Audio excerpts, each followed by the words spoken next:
Val? Comencem. Bon dia. Sí? Per favor, comencem.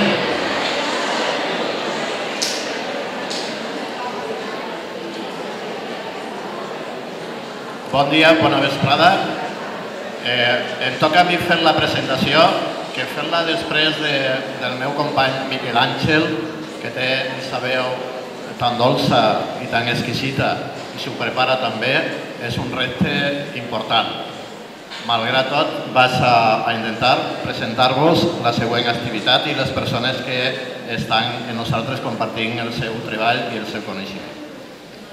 Bé, com ja sabeu, es tracta d'una exposició al voltant del concepte de que les matemàtiques poden ser una eina contra l'avorriment a l'escola.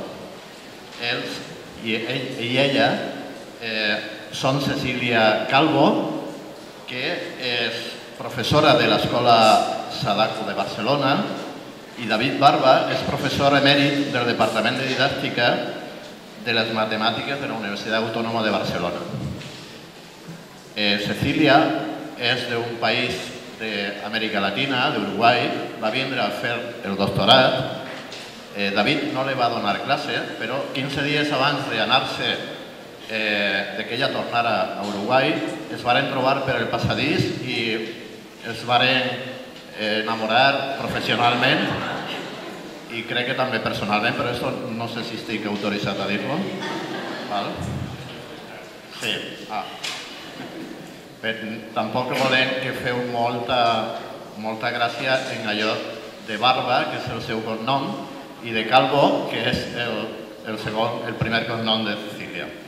Bé, ells fonamentalment estan així perquè junts, en una tercera persona, que li diuen Ana Cerezo, han muntat, han posat en marxa una, no sé si és una fundació o una institució, un projecte que es diu PUNTMAT i que és un espai d'informació i divulgació d'activitats materials i reflexions entorn a l'ensenyament de les matemàtiques a les etapes obligatòries d'educació.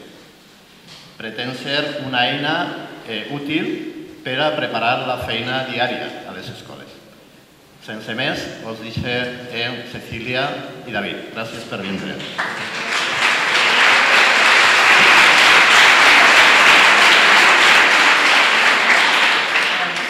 Moltes gràcies a Benet per la presentació, molt distesa, està molt bé.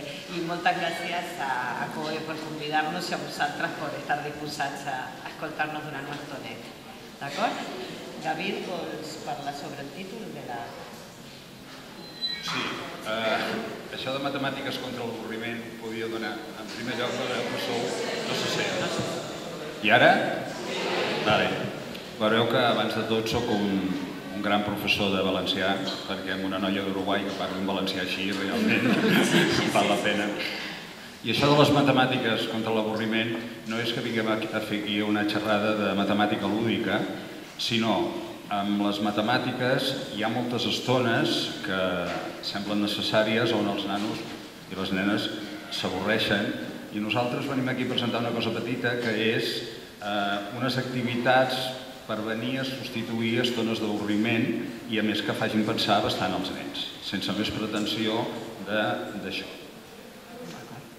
Sí? Podem començar. Sí, bueno, nosaltres a vegades ens barallem. Sí, però Benet no s'ha fet a posar-se al mig, o sigui que ara serà espectador com vosaltres. La idea bàsica és que nosaltres, a les classes de matemàtiques, tots vosaltres, mestres d'infantil fins a secundària, tots vosaltres, sabeu que hi ha certes destreses, certs procediments que amb els alumnes els hem de practicar a classe, perquè si no, el problema és que no podem resoldre problemes després que siguin més interessants. La idea bàsica és aquesta que està més o menys exposada en aquesta diapositiva, que és que necessitem fluidesa i necessitem desproblematitzar certes tècniques i certs procediments.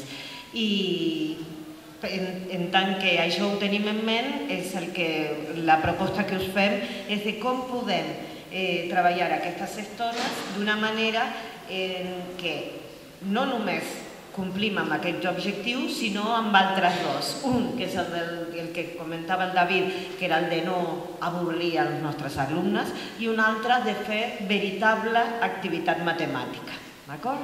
Sí, una de les coses que volíem dir és que en aquest cas a vegades hi ha una garantia de dir, mira, hem estudiat molta bibliografia, coses d'aquestes, que també és cert, sobretot tu, però l'altre és que són coses que hem fet a classe i ho hem fet nosaltres. Bueno, també ella, l'Anna, jo a l'escola de magisteri ho he explicat i els he fet fer amb els alumnes. I aleshores també PUNTMAT agafa grups de mestres que en diem amics del PUNTMAT que treballen amb el que nosaltres els anem proposant com a activitats. O sigui que hi ha certa experiència de classe. Jo? Sí. Això ho coneixeu. Són els famosos fulls de càlcul, d'operacions, coses d'aquest tipus. La idea és que, esclar, si tu vols posar una cosa que sona nova amb un programa de matemàtiques en el qual no tenim mai temps, no podem dir s'ha de fer això i dius, bueno, i què traiem? Home, és que, esclar, si els nanos han d'aprendre a sumar, restar, multiplicar i dividir, dius, la part conceptual no la podem treure, i aleshores la proposta és dir, per què no mirem de substituir un full d'operacions per una activitat matemàtica rellevant que faci pensar els nanos amb algun procés d'aquests de pensar, que després en parlarem, i a més que exerciti aquesta qüestió. Hi ha una cosa molt important a matemàtiques, o l'ensenyament de les matemàtiques, que aquí ens l'hem de plantejar, o ens l'han plantejat molt a fons. El Goñi, José María Goñi, un dels didàctics aquests importants, va fer un estudi l'any 2000 on el 75% del temps escolar dedicat a matemàtiques el dediquem a rutines, a repeticions. I dius, no pot ser que una assignatura com les matemàtiques, que és una assignatura de pensar, de resoldre problemes, de fer conjectures, de tot això, ens la passem repetint. I per tant, la nostra decisió va ser, bé, canviem fulls de càlcul per activitats que compleixin dos objectius a la vegada. O sigui que les 3/4 parts és moltíssim amb una assignatura tan divertida com les matemàtiques. Bueno, aquí está una mica las bases de la proposta que us comentem ara, que és la idea de fer pràctica productiva. El nom prové de l'escola holandesa, principalment de l'Institut Freudenthal, que contraposa pràctica productiva i pràctica reproductiva. Pràctica reproductiva era la que proposem als nostres alumnes en activitats com les de la fotografia anterior. I la pràctica productiva és quan l'exercitació en destreses bàsiques es porta en un ambient de resolució de problemes.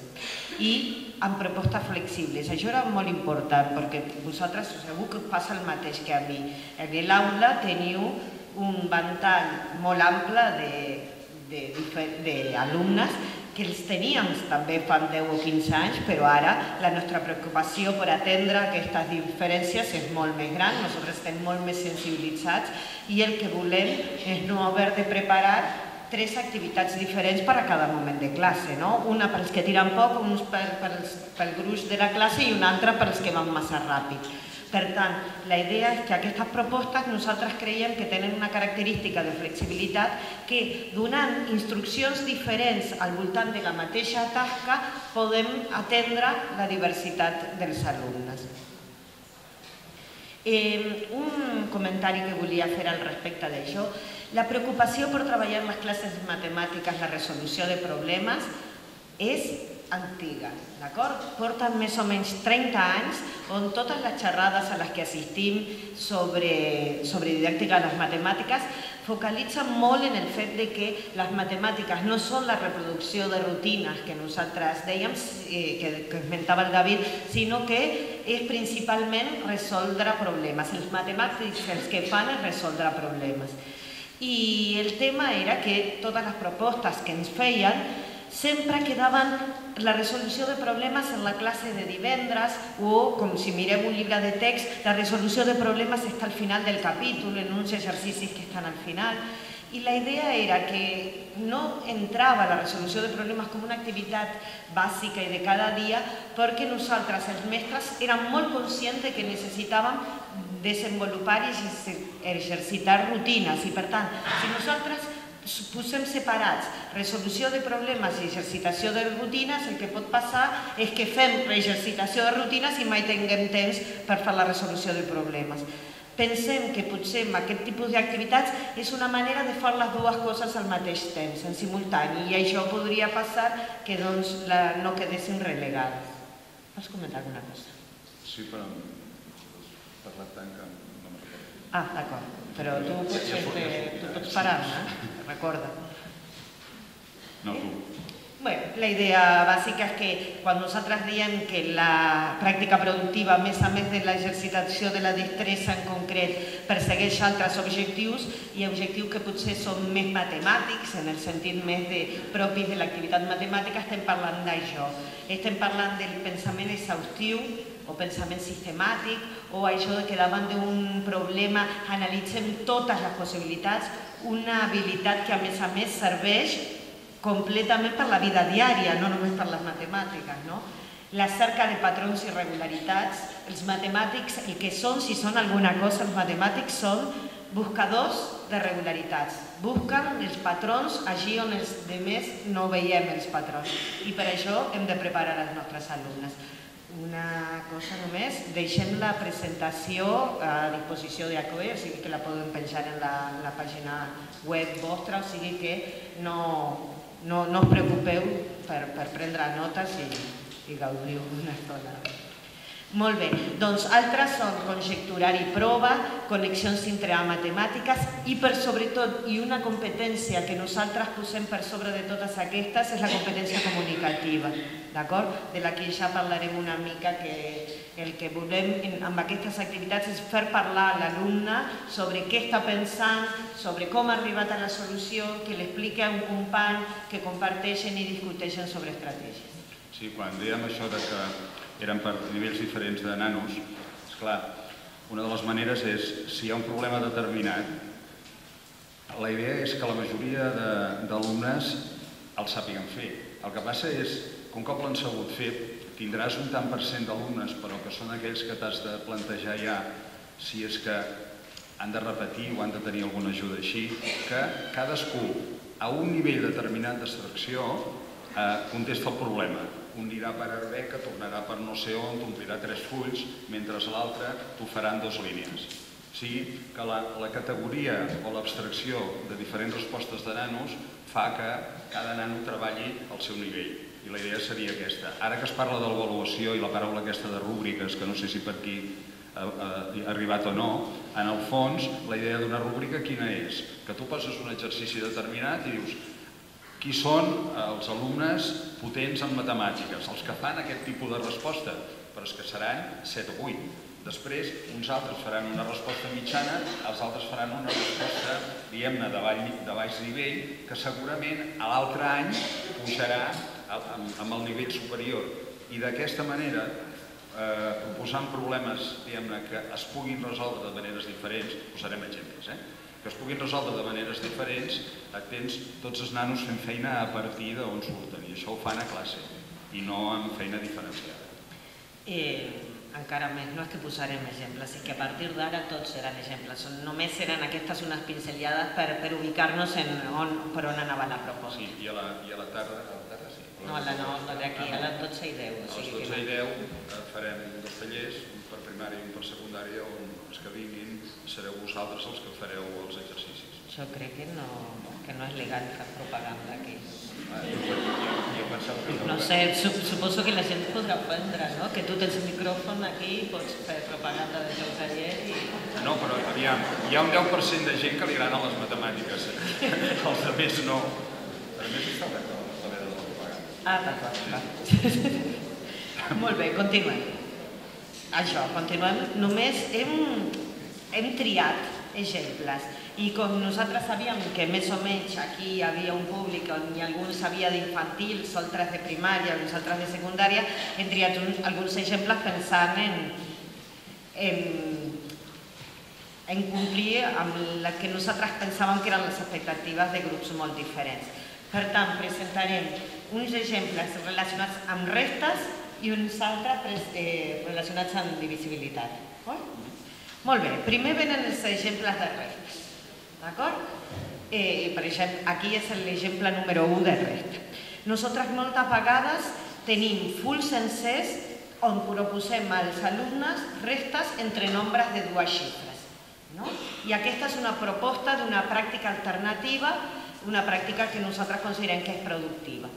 Aquí va com el GIF funcionant, però jo us explico quin és l'enunciat del problema. El problema passa per donar una graella com aquesta del 100, però si esteu amb nens més petits podeu donar una graella fins al 50, pintar dos nombres, que aquí són els que estan pintats de taronja, que en aquest cas són el 63 i el 78, i el que ha de fer l'alumne és fer la resta entre aquests dos nombres i pintar el resultat. Entre el 63 i el 78 ha de pintar el 15. Després ja té pintats doncs el 63, el 78 i el 15. I per tant ha de pintar altre nombre que sigui el resultat d'una resta entre dos nombres pintats. I així continuar, van fent restes entre dos nombres que estiguin pintats. El tema és que si les restes les han fet correctament, el procés, potser l'ordre no és exactament el mateix que mostra aquesta pel·lículeta, però el procés final veiem nosaltres que aquí hi ha uns patrons clars que es van establint. Doncs la idea és practicar moltíssimes restes i potser els nens que tenen dificultats potser ni tan sols fan totes les restes que s'han de fer, perquè s'han de fer més o menys 18 restes, crec que són una cosa així, però els nens que tenen dificultats potser fan 8 restes. Però això no perden res en substitució del punt que posàvem nosaltres de fer restes, mentre que altres faran les 18 restes i quedaran una mica meravellats en la... Com és això, que queden tan ordenats els resultats, i uns altres que el podem fer encara l'altra pregunta, que és per què passa això, què passaria si en lloc del 63 i el 78 triem el 63 i el 77, i un munt de preguntes que poden donar molt de sí per fer això que nosaltres pretenem. Per exemple, tria dos nombres que tapin tota la graella a partir del nombre gran. Clar, això no els hi diem, ens ho han de dir ells. És clar, llavors aquí ja tens un problema. El 63 i el 78 et fa com unes diagonals i unes regularitats. Si agafes dos nombres, potser et tapen només 3 forats. Amb quins dos nombres taparies tots els nombres de la graella, entenent que fixeu-vos que no n'hi ha cap que vagi més enllà del 78, perquè evidentment tots són més petits. I aquesta és una de les primeres conclusions a què arriben. I l'altra qüestió és una qüestió de contracte. Si tu els hi poses un full de restes, els alumnes les fan. Un cop les han fet, te les entreguen. Un cop tu les reps, els hi corregeixes i de 10 potser n'han fet 7 de malament. Aquí, si treballen per parelles o per grups, no es poden equivocar. O sigui, no es tracta de la meva feina és fer-ho, la teva feina, mestre, és corregir-ho i després jo, que malament, n'he fet 7 de malament, sinó si no les fas bé, després no pintaràs el que has de pintar i no sortirà el problema. Per tant, el petit grup de treball assumeix que les restes estan ben fetes. Com s'ho fan? Organitzeu-vos. Potser que les restes els facin 2 i 2 per separat, que comparin els resultats. Si és el mateix, segurament està bé. Si és diferent, l'haurien de controlar. Es maten a fer restes i a més els hi agrada. No, l'ambient de classe és brutal. I la idea és tan senzilla com aquesta. Un aspecte on es veu la flexibilitat d'una tasca com aquesta és que penseu en quin curs podríeu proposar aquesta tasca. Menys en primer, que potser hi ha infantil. Després, a partir de segon, jo la proposo a segon d'ESO, aquesta tasca. La proposo a segon d'ESO perquè quan ja demano que mirin què està passant, quines són les regularitats que hi ha aquí. Aquí, simplement com un apunt, perquè això es descobreix a partir de fer-lo, el que queda pintat és la taula del 3. I queda pintat la taula del 3 perquè tant el 63 com el 78 són múltiples de 3. Si nosaltres posem dos nombres parells, queden tots els nombres parells pintats. Si posem dos nombres consecutius, queda, com deia el David, tota la graella pintada fins a l'últim nombre. Per tant, fins a on podem estirar aquesta tasca depèn justament de l'atenció, la intenció que tinguin en aquest moment els alumnes. I així com es veu clarament que el podeu proposar a edats molt diferents, també es podeu proposar per nivells d'alumnes molt diferents. D'acord? Ha dit que ha fet a segon d'ESO, però a cinquè també, i a cicle mitjà també. El que passa és que quan veus la diferència de les respostes o de les preguntes, perquè clar, aquí la idea de màxim comú divisor surt. Sí, clar, si vols que surti. Si vols que surti. Si no, no. O sigui, el primer número que surt és el màxim comú divisor dels dos que hi ha. Però aquesta és una deducció que segurament arribaran als nanos, potser just quan presentes això a secundari. Per tant, aquesta és molt rica, després n'hi ha de més senzilletes, però interessants. Hem tirat una fotografia d'un moment del procés, no? Per exemple, quan estan fetes aquestes restes i encara continuen. Aquí, per exemple, el que passa és, mirant això, esclar, quin seria el següent nombre? Doncs dius, va, vaig a provar amb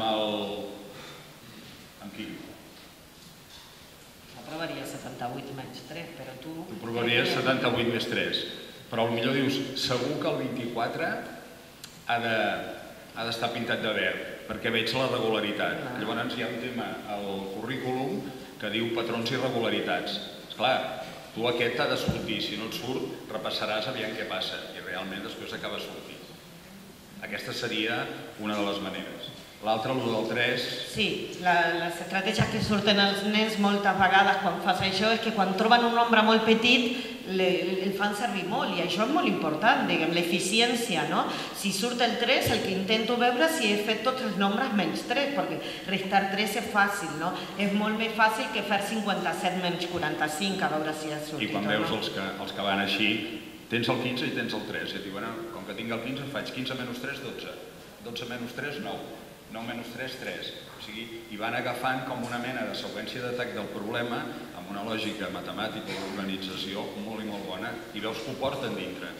Aleshores, aquesta mena de sistematització de la manera d'atacar un problema surt d'aquí segons les preguntes que vosaltres feu. És a dir, vosaltres us aneu passejant i si sabeu fer les preguntes surt una cosa. Si no sabeu fer les preguntes en surt una altra i les regles després.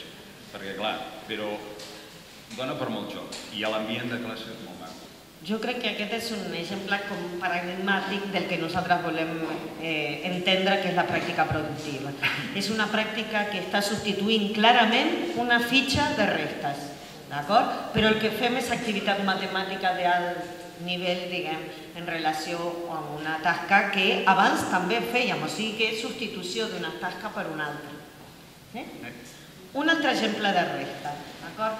No us preocupeu per les adreces, aquestes són molt llargues, simplement les he posat com perquè eren la referència on això estava, però si aneu a la pàgina .mat, del grup .mat, que és el grup aquest del que ha parlat el Benet, i poseu restes o poseu en el buscador, aquest problema es diu DIFI, de diferència, i va D-I-F-F-Y.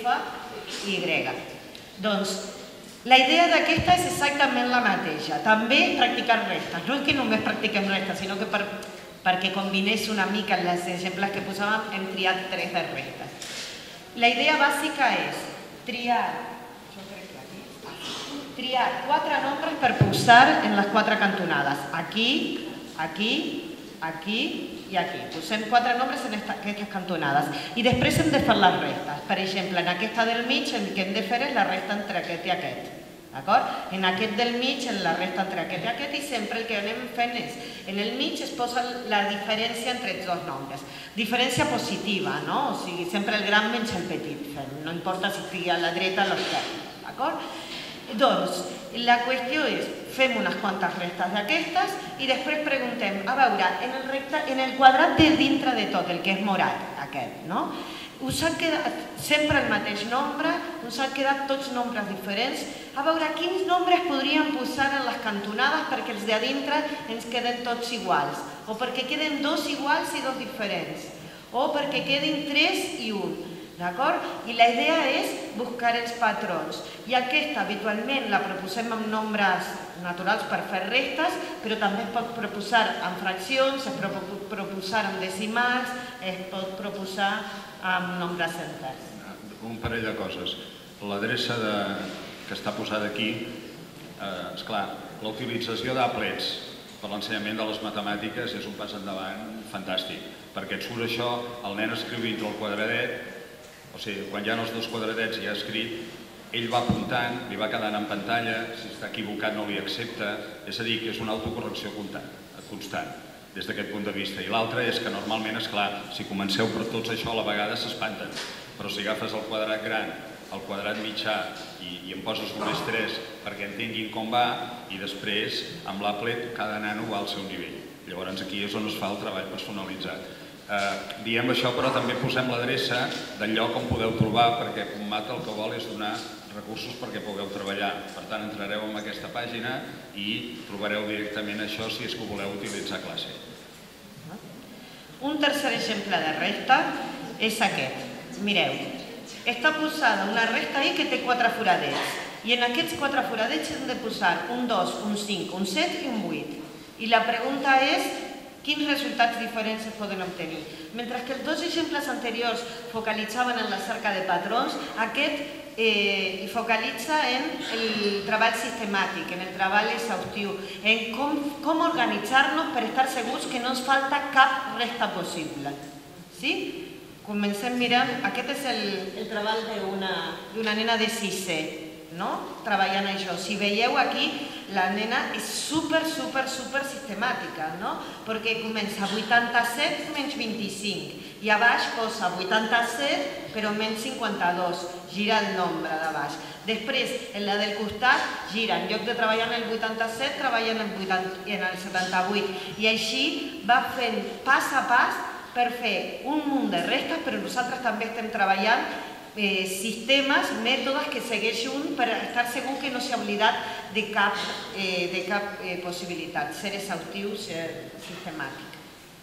Aviam, aquesta és una nena 10, però el que volem ensenyar aquí darrere és que quan parlem que a més de fer continguts, diguem-ne, de matèria com és fer restes, fas continguts de processos i en aquest cas seria el treball sistemàtic perquè no tots els nanos, molts nanos proven, però esclar, si proves no saps mai si és acabat, si no és acabat. Aquesta idea matemàtica de dir, si jo poso el 87 i el 25, canvio un número de dalt i després amb l'altre canvio el del costat i en vertical també el mateix, és de dir, aquesta nana va molt més avançada que tots els altres en el curs que estem. Però aquesta sistemàtica i aquest treball exhaustiu, com sabem si és exhaustiu? Home, si li dius surten 25 restes, van provant. Si no els hi dius, ells han de saber com saben que les han trobat totes. Ah, sí, mira, perquè com que he fet totes les combinacions possibles, i aquí és on està, diguem-ne, el cor de la matemàtica. I com que això es repeteix perquè només són 5 o 6 processos, moltes vegades aprenen aquesta part que està al currículum perquè ara tenim continguts de coneixements i els continguts de processos. I amb els processos que surten al currículum aquests no els treballem però no els tenim sistematitzats. I és una manera de dir, ara treballem els dos ambients, el de pensament matemàtic i el de continguts de matèria. Una altra qüestió que es podria comentar aquí és que la importància de la competència comunicativa la donem en aquest sentit. Nosaltres fem aquests problemes i després discutim les solucions. Si un company l'explica a l'altre. I tu com has fet per assegurar-te que no faltava cap possibilitat? Això l'hem de provocar, hem d'invitar als nostres alumnes a que aquesta reflexió la facin, d'acord? I després venen aquestes qüestions que són les petites variacions que té aquest problema que permeten treure molt més de profit. Imagineu, torno una mica enrere perquè si mireu vosaltres, deia aquí, amb el 5, el 2, el 8 i el 7, quins resultats diferents podeu obtenir? Si canviem el 2 per el 6, perquè queden 5, 6, 7 i 8, que són nombres consecutius, és molt interessant perquè continua havent 12 restes, però resultats diferents n'hi ha 6. D'acord? Perquè la pregunta no era quantes restes diferents, sinó quants resultats diferents n'hi ha. I per tant, hi ha subtileses que fan simplement amb petites variacions fer, diguem, suggeriments als alumnes que ja han fet aquestes restes, li fem suggeriments perquè pensin, perquè treguin conclusions i qüestions d'això. En aquest moment podeu pensar que, esclar, es necessita molta informació o idees de dir, bueno, vosaltres ens expliqueu això, però quan estem a classe què fem o què podem fer? Nosaltres el que fem ho pengem en obert al nostre blog. Aleshores, esclar, potser un t'agrada, un altre no, i no ho fas, o potser te n'inventes un que t'ha anat molt bé i dius, escolta, si te n'has inventat un que t'ha anat molt bé, sisplau, envia'ns-el, o bé si el penges a la teva pàgina web, on sigui, o al teu blog, si és que en tens, i nosaltres posem la referència de dir, mira, s'ha fet, tal professor ha fet això, i queda com un banc de dades, perquè si tu vols fer una matemàtica creativa, on tens la informació.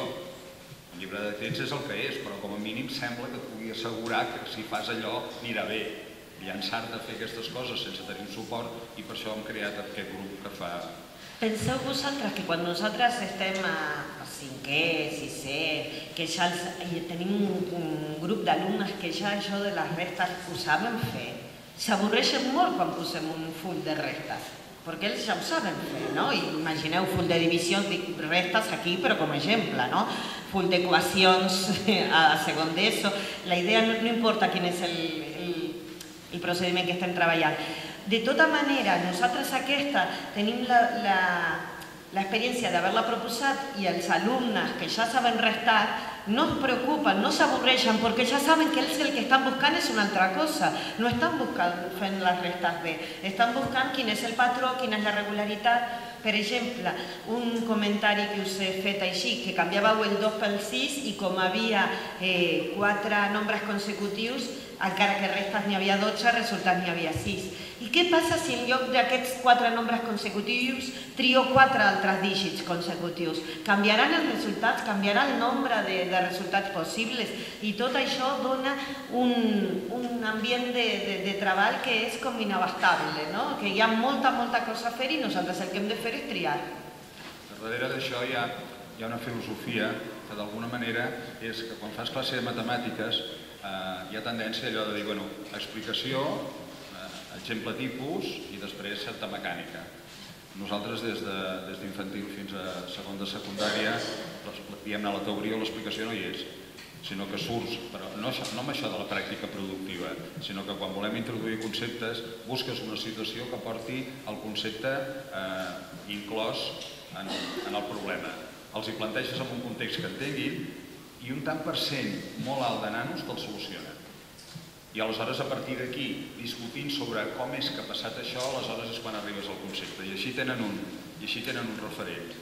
Me'n recordo una vegada que vam agafar un llibre de sisè i vam anar al tema de divisibilitat. Això fa temps, I el tema de divisibilitat, al final, té uns problemes, o bé, en l'examen tu poses un problema de divisibilitat. I és molt curiós dir, el primer dia que vulguis explicar divisibilitat, i no divisibilitat o qualsevol tema, i resulta que dius, com començo, agafa el problema que poses a l'examen i posa'l el primer dia. Si et trobes que la meitat dels nens el saben fer, o de les nenes normalment, què passa? Com gestiones la classe? Perquè els tens 3 setmanes perdent el temps. Llavors la idea aquesta de sortir de situacions, ja els nanos normalment s'hi acosten molt i aleshores el que fas és sintetitzar tot això. El mateix problema, també, donant-li una volta més. Què passa si el 2, el 5, el 8 i el 7, en lloc de posar-los en aquest format, el posem en aquest altre? També, quants resultats possibles n'hi ha, i tota la idea depèn, i aquí estem repassant resta de fraccions. O sigui que la idea són problemes molt flexibles, la idea de la flexibilitat de les propostes ve per aquí. Sí? Molt bé.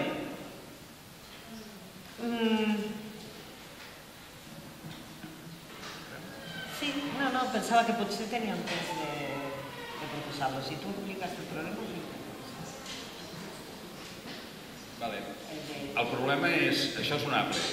Aleshores, la màquina et diu un número, un nombre, a l'atzar, d'una xifra, o diu una xifra, que és el 1.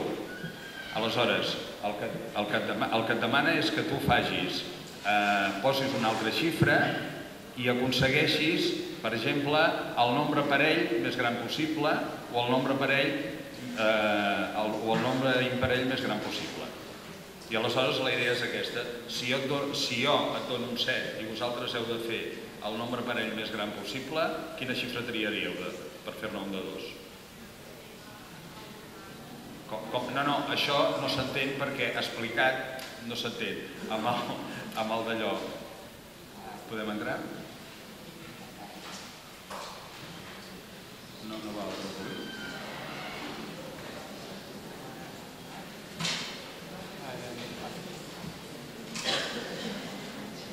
Bé, doncs en lloc de presentar-ho a partir d'una explicació, si per exemple jo tinc un 3 en pantalla. No. Vale. Tinc un 3 en pantalla. Cecília, quin número triaries per aconseguir el nombre parell més gran possible? Si tens un parell, el 8, 38. Si et dono el 5? 58. Dóna'm un parell. Si et dono el 8? 98. Sí? Aleshores, ens hagués agradat més fer-ho aquí. Llavors, al final seria... nosaltres tenim la figura del robot. Un cop hem fet això... Ara, ja està, mireu. Aquí, no? Si diu el nombre parell, es pot triar parell o imparell, no importa. Però si diu el 5, el nombre més gran que puc trobar és el 58. Oi? El parell més gran, molt ben fet, diu. Ara, new digit, si em dona el 8... Posa el 89. 88, ho posaré. Com si fos la meva estratègia, això diu que triï dos nombres diferents, imagineu que trio 86, em diu que hi ha un nombre més gran i la idea és aquesta, no? Per tant, els alumnes han de dissenyar una estratègia. Si em dona un nombre parell, jo el que faré és posar el 9 endavant. Si em dona un nombre al cenar, el que faré és posar-li el 8 al darrere. D'acord?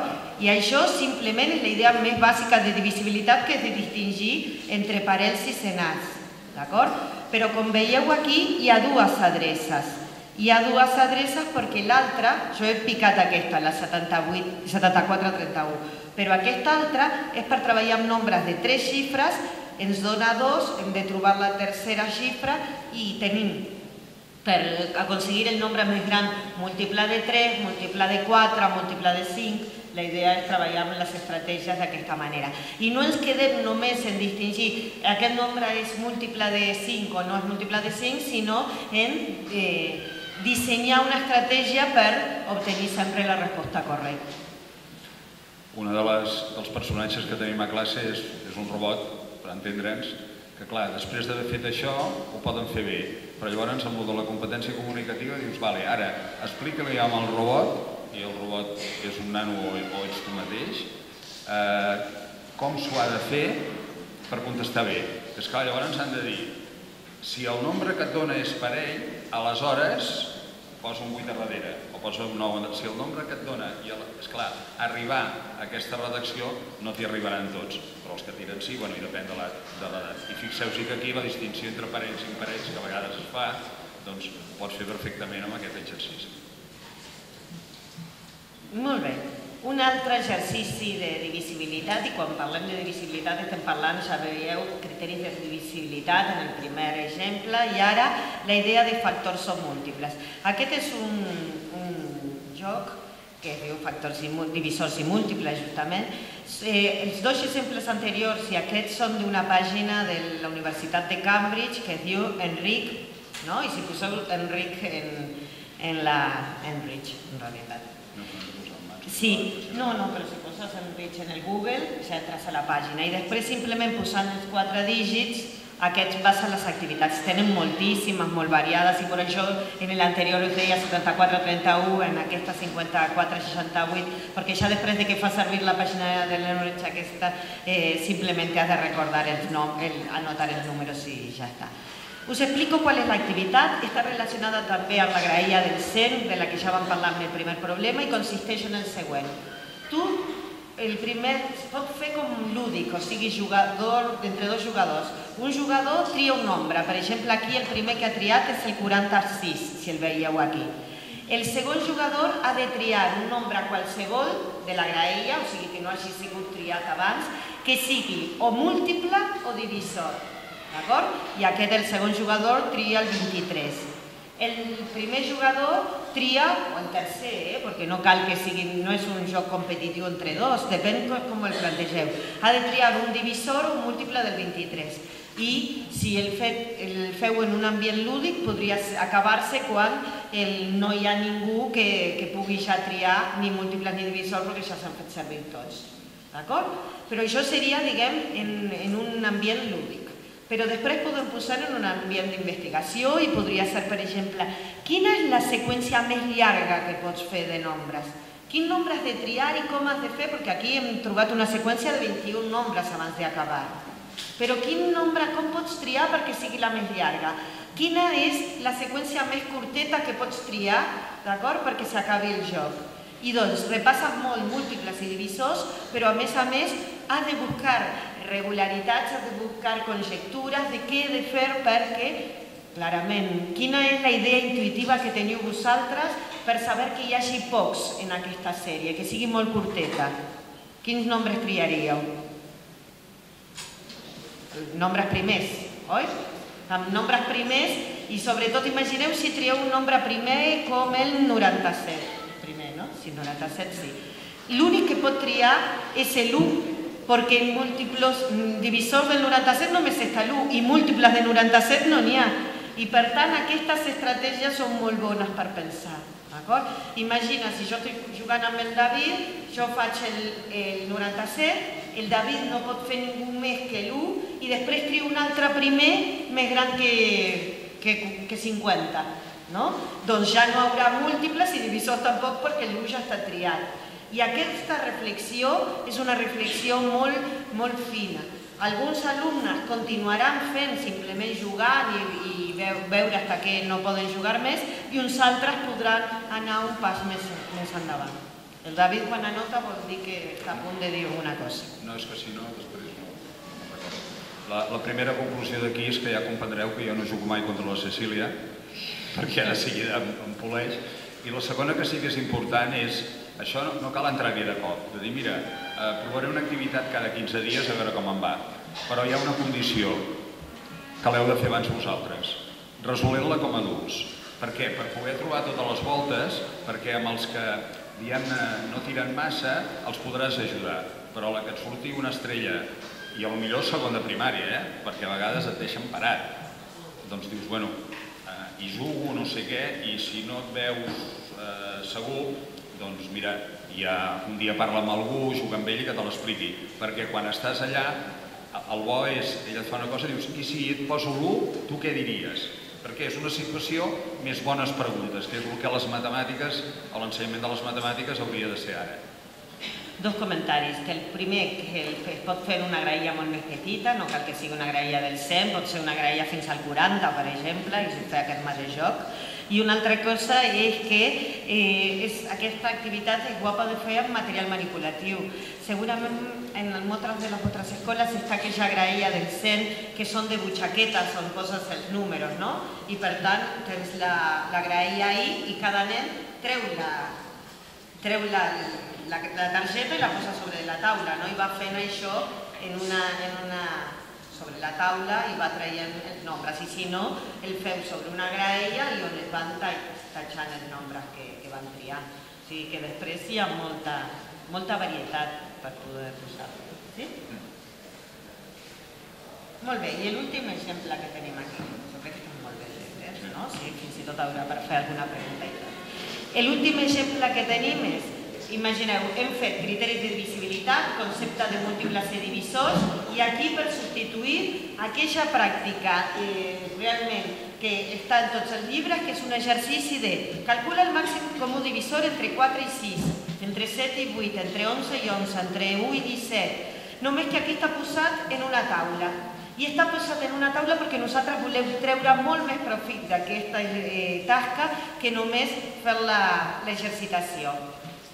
Alguns quedaran per l'exercitació, però uns altres poden estar discutint Què passa si trio el mateix nombre? Què passa? Que amb l'11 i l'11 el màxim comú divisor ens ha donat 11 i el mínim comú múltiple també 11. Això passa només amb l'11 o passa amb tots? I ahir l'alumne fa la conjectura, d'acord? Què és el que passa? Diguem, busca el patró i fa la conjectura. I potser amb alguns fins i tots podem fer la demostració. Això, criteris de divisibilitat, és divertit perquè quan gires el full del llibre i trobes la paraula criteris de divisibilitat, dius, pobre nano, no entén res del que diu. Criteri. Què és un criteri? Divisibilitat, encara l'ha d'estudiar, l'únic que entenen és D, i és una preposició. O sigui que dius, pobret, comencem per jocs, no sé què, anirem posant el nom, és que anem d'usos, Doncs tenim aquí un exemple per treure profit, que és què passa quan els dos nombres són iguals. Què passa quan tenim dos nombres consecutius? El màxim comú divisor de dos nombres consecutius, aquí li ha donat 1. Serà que això passa sempre o que només passa entre el 7 i el 8? I aquí el mínim comú múltiple ha donat 56, que és la multiplicació del 7 i el 8. Què passa? Això passa només en aquest cas o és una regularitat? Fem una conjectura, estudiem, avancem. Doncs la idea és que nosaltres simplement posant el mateix exercici però fent les preguntes indicades podem convertir una pràctica reproductiva en una pràctica productiva. Però donem un pas més encara. Què passa aquí? Nosaltres acabem de fer aquesta taula, queda la taula feta i queda allí davant la pissarra, no? Perquè nosaltres la fem, cadascú la fa en la seva llibreta, en el seu full, i després la posem a la pissarra tots junts i discutim. I la deixem així, que decanti, diguem, fins que un nen se n'adona. Però què passa entre les dues primeres columnes i les dues segones? I el producte de les dues primeres dona sempre el mateix que el producte de les dues segones. D'acord? 4 per 6 dona el mateix que 2 per 12. 2 és el màxim comú divisor i 12 és el mínim comú múltiple. 7 per 8 dona el mateix que 1 per 56. D'acord? I doncs aquí el que fem és encara més, diguem, no? Arribem a conjecturar una de les propietats, diguem, que fins i tot moltes vegades a l'ESO ni tan sols l'esmentem, que és la propietat de que el producte de dos nombres sempre dona el mateix que el producte del màxim comú divisor per el mínim comú múltiple. I això, que simplement sembla ser, oi que tots hem sobreviscut tota la vida sense saber aquesta propietat? Sí, no estem parlant de competències bàsiques per desenvolupar-se el ciutadà, diguem, però aquesta curiositat, aquestes ganes de mirar les coses i buscar què hi ha més enrere, d'acord? Se relaciona molt amb els hàbits mentals de què parlàvem ahir en la discussió amb el Javier i d'una companya vostra que sabia, que no la veig ara, no sé si està per aquí, si fa... Hola? Això, els 16 hàbits mentals, perquè és això, és la capacitat de sorprendre's, la capacitat de ser persistent en la cerca de més coses que no només el que està sobre la superfície. Què passa? Per una banda, jo deia que la propietat no és important, però per una altra banda és útil. Si jo ja sé que tinc dos nombres consecutius, sé que el màxim comú divisor serà 1, perquè no poden estar en cap taula consecutius, no? Dos nombres consecutius no estan en cap taula més que en la taula de l'1. I després podem dir, bueno, doncs així cada vegada que he de buscar el mínim comú múltiple per fer una suma de fraccions, ja sé que no cal que em mati, multiplico els dos nombres perquè el resultat sempre serà aquest. Tot el profit que li puc treure a saber coses que potser no són imprescindibles, però saber-les i haver-les entès i haver-les trobat com un aprenentatge significatiu, podem fer-les servir. I a vegades és més curt. Quan et demana un mínim comú múltiple, dius, saps què? Calculo el màxim comú divisor, calculo el producte i després divideixo. I si t'ho presenta així un nen, no li diràs que està mal fet, sinó que ha aplicat una propietat que un dia l'has treballada per trobar regularitats i aleshores se la queda com a bona, dius que mai me'n recordo si són els menores el mayor o el mayor els menores, i per tant ha agafat aquesta llei. Fantàstic. Ara que el que deia el David, diguem, relacionament amb l'últim comentari. La pràctica productiva, si plantejada, pot estar més a prop de la resolució de problemes que els problemes matemàtics escolars que fem, no? Aquell de, en un autobús hi ha 15 persones, baixen 4, quantes persones hi ha? Moltes vegades nosaltres quedem contents de que fem resolució de problemes perquè el que fem és pràctica d'operacions simplement en un context verbal, diguem, no? O sigui que el Puig diu problemes aritmètics escolars, no? Que, bueno, que a més és un món en el que investigar. Però el tema és que moltes vegades això, que no sempre han problemes perquè no tenen un enunciat verbal així tan formal com aquests, poden estar molt propers al tipus de processos que volem desenvolupar quan fem resolució de problemes. I per últim, simplement les 3 fonts bàsiques de propostes, per si voleu buscar més, són aquestes 3 que queden aquí. Enrich, que és una que abarca de primària i secundària, Mathpickle, que és més de primària, i aquesta del Don Stewart, que és més de secundària, però que l'has deixat. Mathpickle és el de Ícaro Sirel.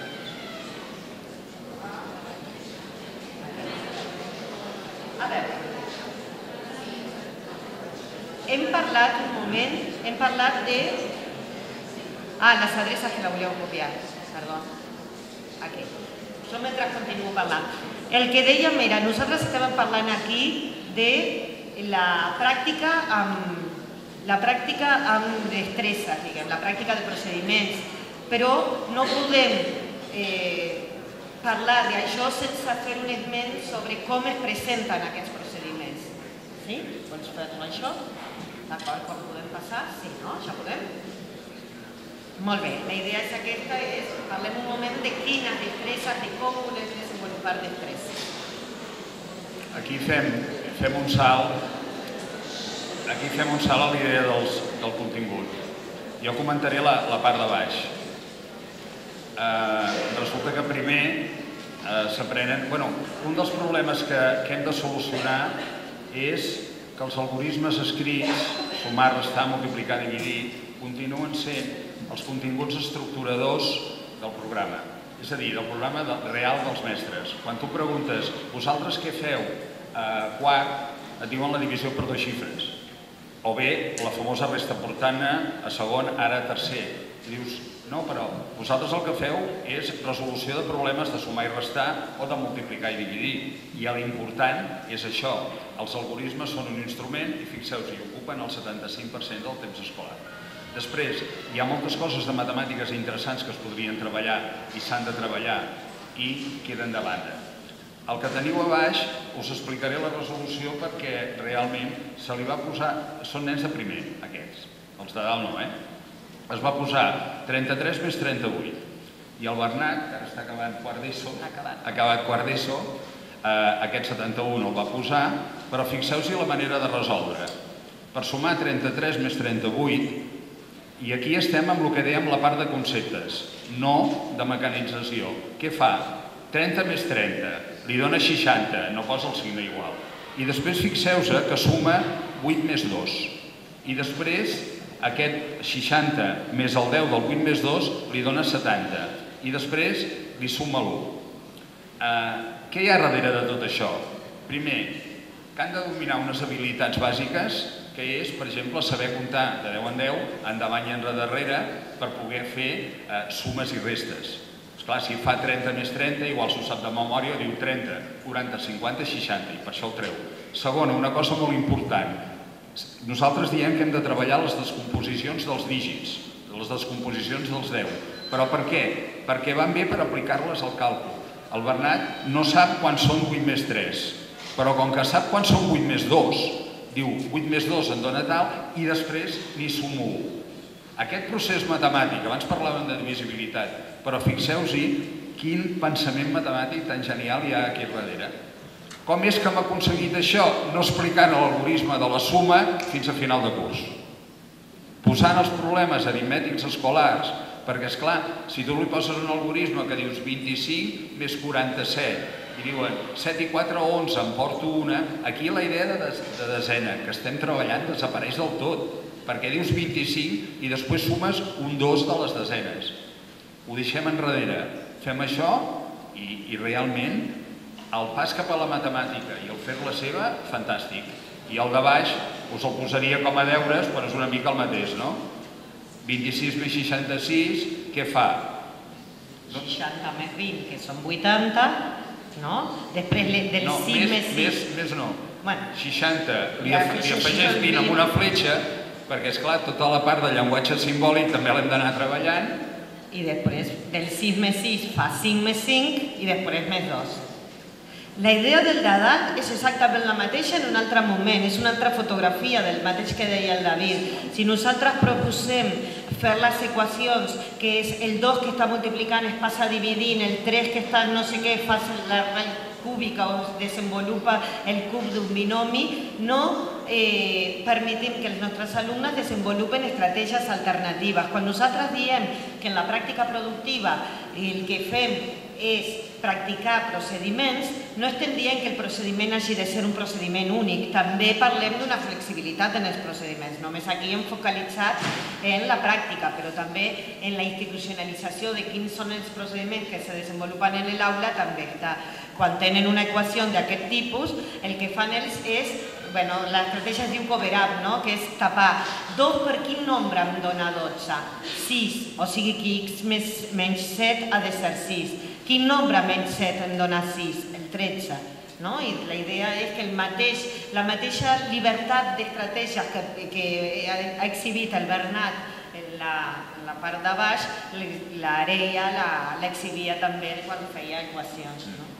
Esclar, aquest plantejament, jo torno a baix, porta, quan et trobes amb la realitat de les escoles, l'Anna, la tercera membre activa del PUMAC, això ho ha fet. Però què passa? Que la paral·lela que li va tocar, diguem-ne, esclar, deixar la teva seguretat aquella dels algorismes és com si t'arrenquessin alguna cosa. L'endemà surts a mirar si han vingut pares fent cua protestant perquè de quina manera els esteu ensenyant a sumar. I aleshores què fas? Arribes amb un entremig. Per exemple, dius, doncs mira, els dimecres o cada no sé quan farem algorismes, però la part important de la matemàtica doncs la farem per una cosa que en podem dir aritmètica mental, que és resolem els problemes sense utilitzar els algorismes. Van trobar un entremig i d'aquesta manera l'Anna feia algorismes, però no eren a l'objectiu saber fer algorismes, sinó resoldre problemes pels dos mètodes, els nens i de Pirineus cap amunt gairebé no trobes masses llocs que hi hagi aquesta mena de religió cap a fer algorismes d'aquesta manera. Perquè si no el que ens passa és això, d'acord? I aquestes són fotografies d'alumnes meus, o sigui que jo soc la primera en què he de dir que hi ha coses per canviar. Le proposem a un alumne calcular el 50% de 2.000 i fa això, no? O, com veieu vosaltres en la fotografia de baix, que ha de multiplicar 0,25 per 20 i aquests zeros ahí que fan, no? És el paper predominant dels algoritmes fa que els alumnes no pensin, només executin un algoritme, d'acord? I per tant, la pràctica sí, però una pràctica també rodejada d'una presentació, diguem, justificada dels algoritmes i dels procediments que volem practicar. Quan llegim el currículum, diguem-ne, de competències, quan es diuen les connexions a la vida quotidiana i tot el que vulguis, dius, vale, però és que aquí el 50% de 2.000, si has estudiat fraccions, tu penses, el 50% és la meitat, i com que és la meitat, em dona 1.000, i no cal fer tot això. Llavors, els mateixos, el 10% de quant? De 70... De 7.380. És el mateix que dividir per quant? 10. Veus? Ho sap. Llavors, des d'aquest punt de vista, hi hauria tot aquest llibre. Hauríem d'acabar. Moltes gràcies.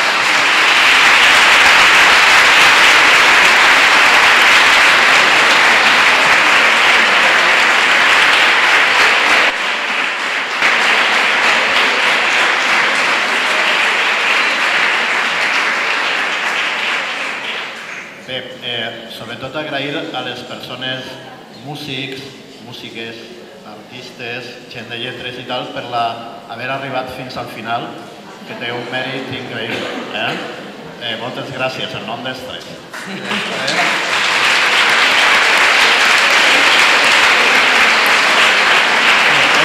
estat a punt. Sí, vol dir una cosa, David? Sí, una cosa de cara als músics. Com a professor de magisteri, una de l'especialitat que jo donava a classe a part de primària era l'especialitat d'especialistes de música per primària. I he de dir, i a més es va veure amb els gràfics d'ahir del ponent anterior, que no sé per què la gent que fa música, o sigui, a matemàtiques, aquesta mena de mentalitat era molt més fàcil de traspassar-los que no els alumnes que venien per ser professors de primària. Els altres no ho sé, però els músics passa això. És molt interessant.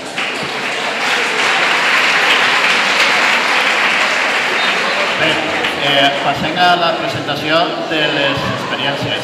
Agraïm fortament a David i a Cecília haver compartit en nosaltres el tema. I a més, també per a la gent de lletres, que heu tingut així una experiència superinteressant. I és una persona de Catalunya, una persona d'Uruguai i una persona andalús-basco parlant en valencià. Esto és una integració de les matemàtiques i les llengües